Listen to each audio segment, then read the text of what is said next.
ఒకప్పుడు పెద్ద చెరువులో అనేక చేపలు నివసించేవి. ఆ చెరువులో 3 ప్రత్యేకమైన చేపలు ఉండేవి: చింతు, మంతు, బంతు. వాటి మధ్య మంచి స్నేహం ఉండేది.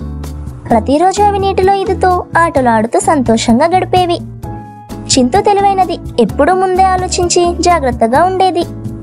మంతు సాధారణంగా సర్దుకుపోయే స్వభావం కలది. బంతు మాత్రం చాలా నిర్లక్ష్యంగా ఉంటుంది.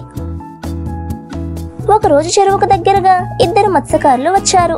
వాళ్ళు ఆ చెరువులో చేపలు ఎక్కువగా ఉన్నాయని చూసి, రేపు ఉదయం వల వేసి పట్టుకుంటే మంచి లాభం వస్తుంది అని మాట్లాడుకున్నారు. వాళ్ళ మాటలు విన్న చింతు వెంటనే మంతు, బంతు దగ్గరికి వెళ్ళి చెప్పింది: స్నేహితులారా, మనకు ప్రమాదం రాబోతుంది. రేపు మత్స్యకారులు వస్తారు. ఈ చెరువును వదిలి ఈరోజే పక్క చెరువుకి వెళ్ళిపోదాం. మంతు కొంత ఆలోచించి అంది: నిజమే చింతు, కానీ రాత్రి అయింది. ఈ చీకట్లో వెళ్ళడం కష్టం. మనం ఉదయాన్నే చూద్దాం అని చెప్పింది. బంతు నవ్వుతూ అంది: ఏం చింతు, భయపడుతున్నావా? వల వేసినా మనం తప్పించుకోగలుగుతాం కదా. ఆ మత్స్యకారులు మనల్ని పట్టుకోలేరు. చింతు మళ్ళీ అభ్యర్థించింది: వారిని తక్కువ అంచనా వేయకు. మనం ముందే తప్పించుకుంటేనే ప్రాణం కాపాడుకుంటాం. కానీ ఎవ్వరూ మాట వినలేదు. చివరికి చింతు ఒంటరిగా చెరువును వదిలి పక్క చెరువుకు వెళ్ళిపోయింది. మరుసటి రోజు ఉదయం మత్స్యకారులు వచ్చారు. వల వేసి చేపలను లాగడం మొదలుపెట్టారు.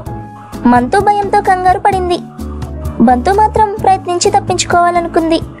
మంతు తెలివిగా వల దగ్గర చనిపోయినట్లు నటించింది. మత్స్యకారులు దానిని చెరువు పక్కన పడేశారు. కొద్దిసేపటికి అది మెల్లగా నీటిలోకి జారుకుంది. కానీ బంతు మాత్రం గర్వంగా ఈదుతూ ఉండగా వలలో చిక్కుకుంది. దాని ప్రాణం పోయింది. మత్స్యకారుల వలలో మిగిలిన చేపలను పట్టుకొని వెళ్ళిపోయారు. మంతు ఆపద నుండి బయటపడి చింతు దగ్గరికి చేరుకుంది.